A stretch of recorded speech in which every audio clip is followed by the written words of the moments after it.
Each and every bank in the United States can now accept Bitcoin and other cryptocurrency. Folks, the gates to hell are about to open. Thanks for coming back to Journey to XRP. I hope everyone is having a great day. Today is Monday, the first day of the first full week of January. I'm not looking forward to it at all. We're going to start with this big surprise because it sets up the rest of the movie, the Federal Reserve. That's right, the real Jerome Powell on CNBC. Just this one thing he said will change everything. He said that, yes, all American banks can offer Bitcoin and other crypto services. He said that the Fed's job with crypto is to keep an eye on banks and make sure they can safely serve crypto customers as long as they know and handle the risks. He made it clear that they are not against new ideas and don't want banks to turn away legal users. Take a moment to think about that, because this isn't about some small area banks or crypto-friendly startups. Every bank is being talked about. Traditional banks like Bank of America, Wells Fargo, JP Morgan, and many others called cryptocurrency a scam for years. What do you think? All of them are coming. They're coming quickly. This is no longer just a guess. This is what the Federal Reserve says should happen. The guardrails are no longer there. Adoption by institutions is now here. No longer is it a question of if. Now the question is how fast. This is why location is more important than ever. This is where smart money makes its money before the news hits the mass media. That's the reason we made the 100X Club, a private group that offers special weekly stock alerts for stocks that could go up by 100X, crypto insider alerts, training for the millionaire mindset to create wealth that lasts generations, and top 1% positioning methods to help you grow and protect your wealth at times like these. The idea is easy to understand. Get you there early, give you information, and put you in front of the crowd. You can find that in the pinned comment if that sounds like something you want to know. Let's keep going, because this is getting bigger. That Bank of America Waves partner comes up again when we talk about Bank of America.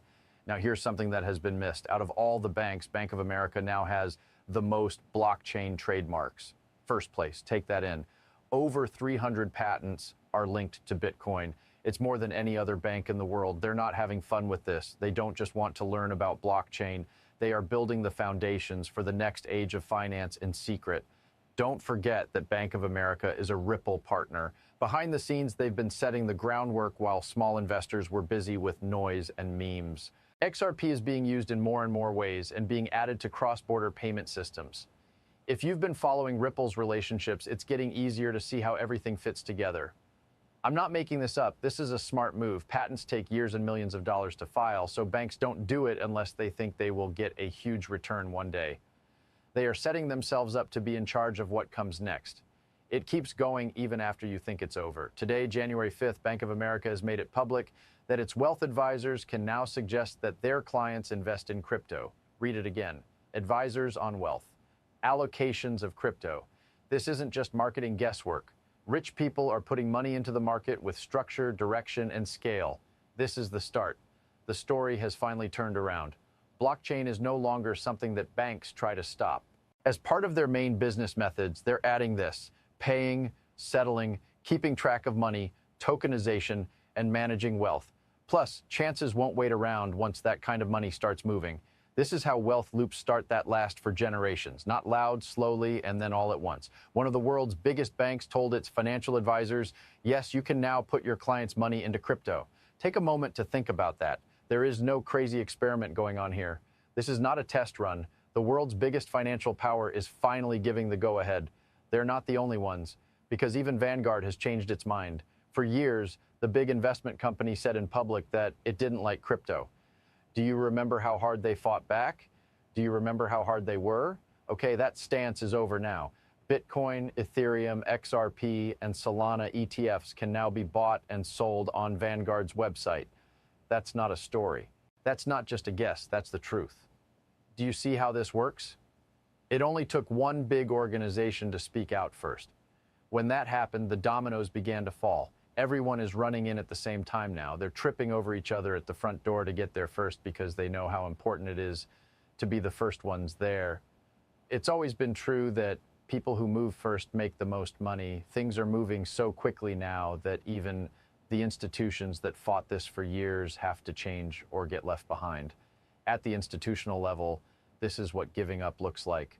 Right now is a great time to set up a one-on-one planning call with me if you haven't already. I want to be very clear about this. Putting money into yourself is the best investment you can make right now. A new year means a new turn and a new chance. There are no scripts for these calls. There is no one-size-fits-all method. We talk about everything.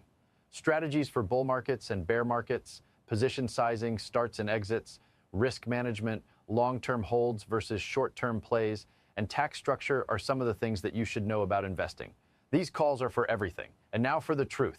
They fill up quickly. They will be gone as soon as this bull run is over and things get really hot. If you were on the fence, now is the time to do it. Okay, let's go on, because what comes next is very important. I don't want to begin with that part yet. First, I want to show you something even more important, being liquid. The flow of money is what makes every market shift happen. Those crazy price changes are caused by liquidity. When we're lying in bed at night, staring at the sky and watching the fans spin, we dream about the numbers we want in our lives: the house, the freedom, the car, and the peace of mind.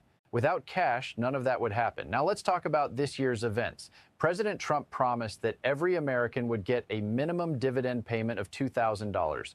This payment will be paid for totally by tariff revenue. About $500 billion was put straight into the economy. That's $500,000. Take a moment to think about that. It's not like money is being given out slowly over years. Here, the goods are sent directly, people getting cash in their hands. Markets move when that takes place. Where does that cash go? Some will pay the bills, some will be saved, some people will spend in more traditional ways. But let's be honest, a huge chunk of that money is going straight into markets that can go up. Yes, cryptocurrency is at the top of that list. Why? Because crypto is easy to get to. It has a juice. It deals 24 hours a day, 7 days a week, and it has a history of giving huge gains when the money supply grows. Individual buyers don't need to get permission. They don't need people to stop them. They can use cash right away. That consumer liquidity on top of institutional acceptance is now a powerful force. Banks that give crypto services, allocations suggested by wealth managers, ETFs make it easy to be exposed, patents are being put in, building up the infrastructure. The rules are slowly coming together. This is how weeks begin, not with all the hype, not with news stories, with setting up, with cash on hand, with building things. And that process is still very new. A lot of people don't understand that markets move hours before people do.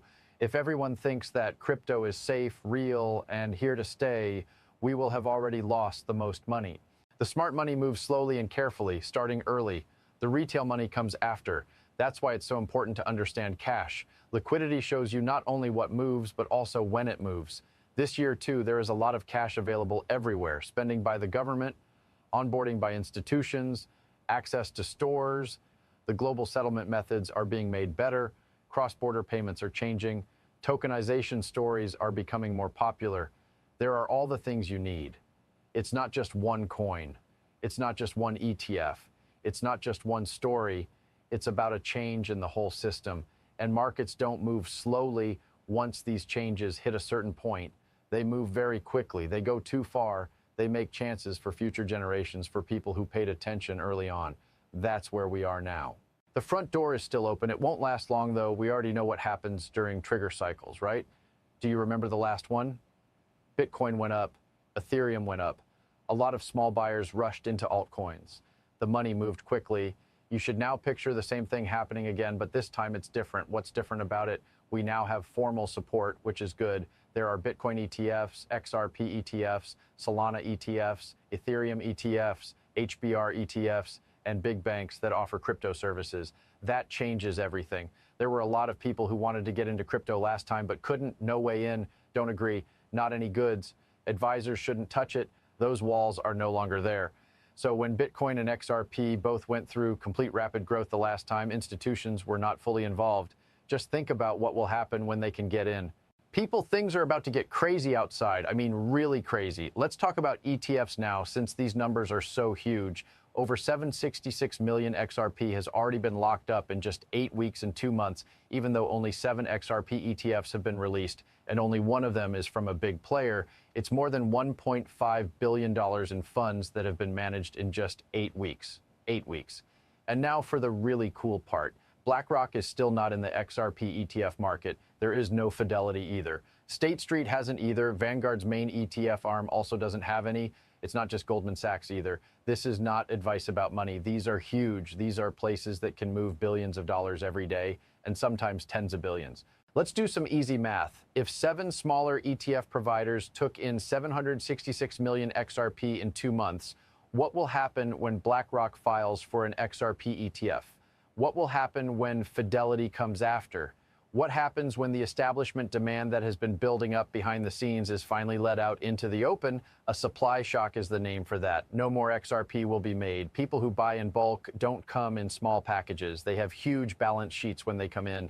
These facts can't be ignored by BlackRock. They can't just ignore the speed. They also can't ignore the fact that Bank of America, Vanguard, and the Federal Reserve have all now made it easy for them to do business. This is where we are now. The Federal Reserve has given all banks the go-ahead to use crypto. Bank of America has wealth managers and is the patent king. Vanguard has added crypto ETFs such as XRP.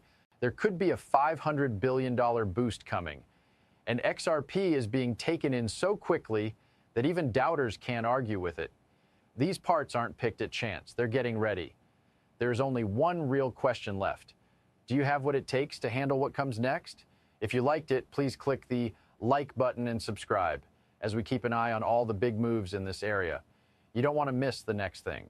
Also, if you'd rather act early than late, join the 100X Club to get special stock tips, crypto insider setups, and top 1% positioning strategies.